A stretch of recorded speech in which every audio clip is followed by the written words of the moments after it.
Hi ಎಲ್ಲರಿಗೂ. ಎಲ್ಲರೂ ಹೇಗಿದ್ದೀರಾ? ನಾನು ಚೆನ್ನಾಗಿದ್ದೀನಿ. ನೀವು ಚೆನ್ನಾಗಿದ್ದೀರಾ ಅಂತ ಅಂದ್ಕೊಂಡಿದ್ದೀನಿ.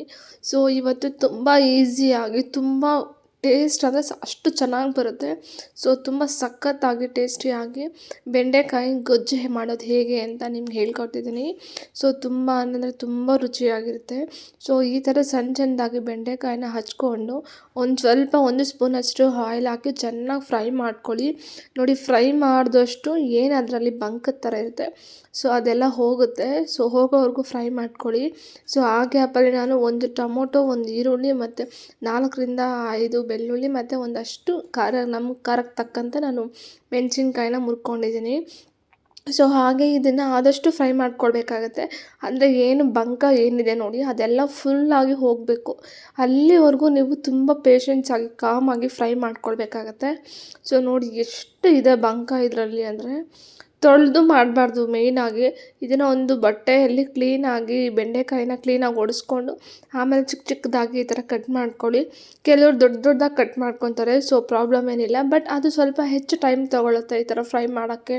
ಮತ್ತು ಒಳಗಡೆ ಇರೋ ಬಂಕ ಎಲ್ಲ ಕ್ಲೀನಾಗಿ ಹೋಗಿರೋದಲ್ಲ ಸಾಂಬಾರು ಮಾಡಿದಾಗ. ಆಮೇಲೆ ಮಕ್ಳಿಗಿಟ್ಟಾಗೂ ಕೂಡ ಅಷ್ಟು ಸೇಫ್ ಅಲ್ಲ ಇದು, ಸೊ ಬಂಕ ಇರೋದ್ರಿಂದ. ಸೊ ಅದಕ್ಕೆ ಈ ರೀತಿ ಸಣ್ಣ ಸಣ್ಣ ಕಟ್ ಮಾಡಿಕೊಂಡು ಈ ಥರ ಫ್ರೈ ಮಾಡ್ಕೊಳ್ಬೇಕಾಗುತ್ತೆ. ನೀವೇ ನೋಡಿ ಹೆಂಗಿದೆ ಇದರಲ್ಲಿ ಬಂಕ. ಹಿಂಗೆ ಒಂಥರ ಸ್ಲೈಡ್ ಮಾಡಿದ್ರೆ ಕ್ಲೀನಾಗಿ ಹೋಗುತ್ತೆ. ಸ್ಪೂನಿಂದಾನೇ ಬಂಕ, ಅಷ್ಟು ಬಂಕ ಇದೆ.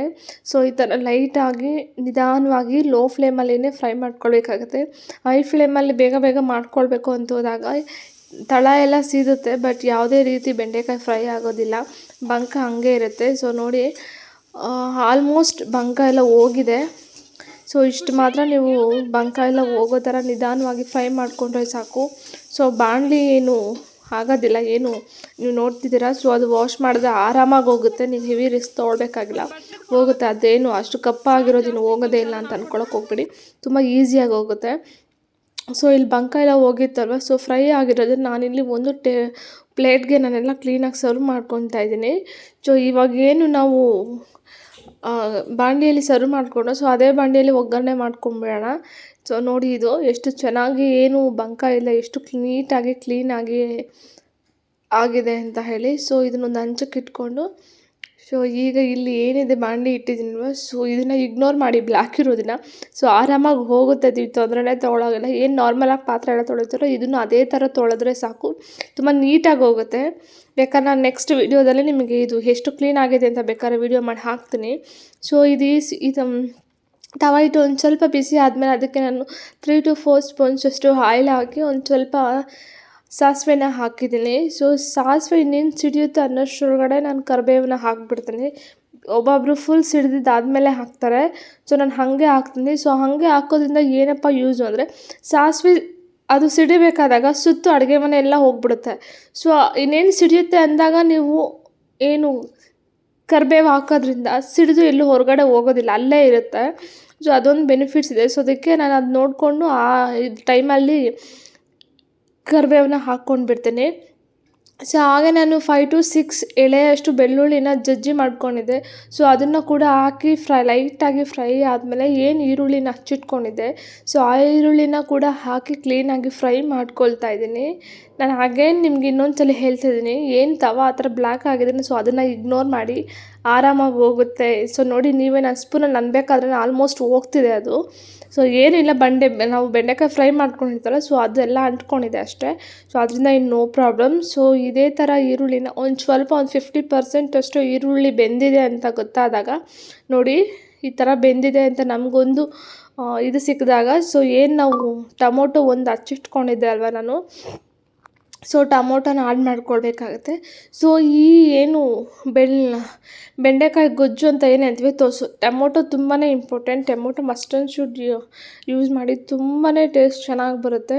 ಸೊ ನಾನು ಅದಕ್ಕೆ ಇಲ್ಲಿ ಒಂದು ಟೊಮೊಟೊನ ಹಾಕ್ಕೊಂಡು ಅದನ್ನು ಕೂಡ ಚೆನ್ನಾಗಿ ಫ್ರೈ ಮಾಡ್ಕೊತಾ ಇದ್ದೀನಿ. ಸೊ ಇದಕ್ಕೆ ನೀವು ಚಿಲ್ಲಿ ಪೌಡ್ರ್ ಕೂಡ ಯೂಸ್ ಮಾಡ್ಕೊಳ್ಬೋದು. ಸೊ ಬೆಟರ್, ನಿಮ್ಗೆ ಒಳ್ಳೆ ಟೇಸ್ಟ್ ಬರಬೇಕು ಅಂತಂದರೆ ಮೆಣಸಿನ್ಕಾಯಿನ ಅಂದರೆ ಒಣಮೆಣ್ಸಿನ್ಕಾಯಿನ ಯೂಸ್ ಮಾಡಿ, ತುಂಬ ಅಂದರೆ ತುಂಬ ಚೆನ್ನಾಗಿ ಬರುತ್ತೆ. ಚಿಲ್ಲಿ ಪೌಡ್ರು ಹಾಕ್ಬೋದು, ಬಟ್ ಒಣಮೆಣ್ಸಿನ್ಕಾಯಿ ಯೂಸ್ ಮಾಡಿದಾಗ ಬರೋವಂಥ ಟೇಸ್ಟ್ ಚಿಲ್ಲಿ ಪೌಡ್ರ್ ಹಾಕಿದಾಗ ಬರೋದಿಲ್ಲ, ಅಷ್ಟೊಂದು ನಮಗೆ ಓಕೆ ಅಂತ ಅನ್ಸೋದಿಲ್ಲ. ಸೊ ಅದಕ್ಕೆ ನಾನು ಇಲ್ಲಿ ಮೆಣಸಿನ್ಕಾಯಿನ ಯೂಸ್ ಮಾಡ್ತಾಯಿದ್ದೀನಿ, ಒಣಮೆಣಸಿನ್ಕಾಯಿನ. ಸೊ ಈ ಥರ ನೀಟಾಗಿ ಎಲ್ಲ ಏನೇನು ಹಾಕಿದ್ದೀವಿ ಅದನ್ನೆಲ್ಲ ಕ್ಲೀನಾಗಿ ಎಣ್ಣೆಯಲ್ಲಿ ಕ್ಲೀನಾಗಿ ಫ್ರೈ ಮಾಡ್ಕೊಳ್ಬೇಕಾಗತ್ತೆ. ಸೊ ಅದು ಎಕ್ಸ್ಪೆಷಲಿ ನಿಜ ಹೇಳ್ತೀನಿ, ಇದು ಏನಿದೆ ಅದು ಮುದ್ದೆಗೆ ಮಾತ್ರ ತುಂಬ ಸಖತ್ತಾಗಿರುತ್ತೆ. ಸೊ ಇದಕ್ಕೆ ನಾನು ರುಚಿಗೆ ತಕ್ಕಷ್ಟು ನೋಡಿಕೊಂಡು ಉಪ್ಪನ್ನ ಹಾಕ್ಕೊಳ್ತಾ ಇದ್ದೀನಿ ಈಗ. ಸೊ ವೀಡಿಯೋನ ನಾನೇ ಇಟ್ಕೊಂಡು ಮಾಡ್ಕೊಳ್ಳೋದ್ರಿಂದ, ಫೋನ್ನ ನಾನೇ ಇಟ್ಕೊಂಡು ವೀಡಿಯೋ ಮಾಡ್ಕೊಳ್ಳೋದ್ರಿಂದ ಹೆಂಗಂದ್ರೆ ಅದೆಲ್ಲ ರಿವರ್ಸ್ ಎಲ್ಲ ಬಂದುಬಿಟ್ಟಿದೆ. ಸೊ ಪ್ಲೀಸ್ ಇದನ್ನು ಇಗ್ನೋರ್ ಮಾಡಿ. ಸೊ ಹಾಗೆ ನಾನು ಇಲ್ಲಿ ಕರೆಕ್ಟಾಗಿ 2 ಟೇಬಲ್ ಸ್ಪೂನ್ ತುಂಬ ನಾನು ಇಲ್ಲಿ ಧನಿಯಾ ಪೌಡರ್ನ ಹಾಕ್ತಿದ್ದೀನಿ. ಬಟ್ ನನಗೆ ಆ ಥರ ಹಾಕಿದ್ರೆ ಅಳತೆ ಸಿಗೋಲ್ಲ. ಸೊ ನನಗೆ ಒಂದು 3 to 4 ಟೈಮ್ಸ್ ನೋಡ್ಕೊಂಡು ಹಾಕಿದ್ರೆ ನನಗೆ ಅಳತೆ ಸಿಗೋದು. ಸಾಲ್ಟ್ ಆಗಿರ್ಬೋದು ಅಥವಾ ಏನಾದರೂ ಮಸಾಲೆ ಸ್ಪೈಸಸ್ ಆಗಿರ್ಬೋದು. ಸೊ ನಾನು ಹಾಕಿರೋದು ಪ್ರಕಾರ ಕರೆಕ್ಟಾಗಿ ಹೇಳಬೇಕು ಅಂದರೆ ಕರೆಕ್ಟಾಗಿ 2 ಸ್ಪೂನ್ಸಷ್ಟು ಧನಿಯಾ ಪೌಡರ್ನ ಹಾಕಿ. ಸೊ ಹಾಗೆ ಒಂದು ಸ್ವಲ್ಪ ನಾನು ಗರಂ ಮಸಾಲನ ಹಾಕ್ತಿದ್ದೀನಿ. ಇನ್ ಕೇಸ್ ಗರಂ ಮಸಾಲೆ ಇಲ್ಲ ಅಂದರೆ ಚಕ್ಕೆ ಲವಂಗದ ಪುಡಿ ಇರುತ್ತಲ್ಲ ಅದು ಹಾಕಿ ತುಂಬ ಹೈಲೈಟಾಗಿ ಬರುತ್ತೆ ಟೇಸ್ಟ್ ಇನ್ನೂ ಕೂಡ. ಇವೆರಡರಲ್ಲಿ ಯಾವ್ದಾದ್ರು ಒಂದು ಯೂಸ್ ಮಾಡಿ, ಚಕ್ಕೆ ಲವಂಗದ ಪುಡಿ ಇಲ್ಲ ಗರಂ ಮಸಾಲೆ, ಇವೆರಡರಲ್ಲಿ ಯಾವುದನ್ನು ಒಂದು ಯೂಸ್ ಮಾಡಿ ಅಷ್ಟೇ. ಏನು ಯೂಸ್ ಮಾಡಬೇಡಿ. ಮಸಾಲೆ ಪುಡಿ ಹಾಕಿ ಅಂದರೆ ಧನಿಯಾ ಪುಡಿನ ಹಾಕಿ ಇಲ್ಲ ಗರಂ ಮಸಾಲ ಆರ್ ಚಕ್ಕೆ ಲವಂಗದ ಪುಡಿ ಇವೆರಡಲ್ಲಿ ಹಾಕಿ. ಸೊ ಇವೆರಡನ್ನ ಹಾಕಿ ಲೋ ಫ್ಲೇಮಲ್ಲಿ ಚೆನ್ನಾಗಿ ಬೇಯಿಸ್ಕೊಳ್ಳೋಕ್ಕೆ ಬಿಟ್ಬಿಡಿ. ನೀರು ಎಷ್ಟು ಬೇಕು ಅಷ್ಟು ಆ್ಯಡ್ ಮಾಡಿಕೊಂಡು ಚೆನ್ನಾಗಿ ಬೇಯಿಸ್ಕೊಳ್ಳೋಕೆ ಬಿಟ್ಬಿಡಿ.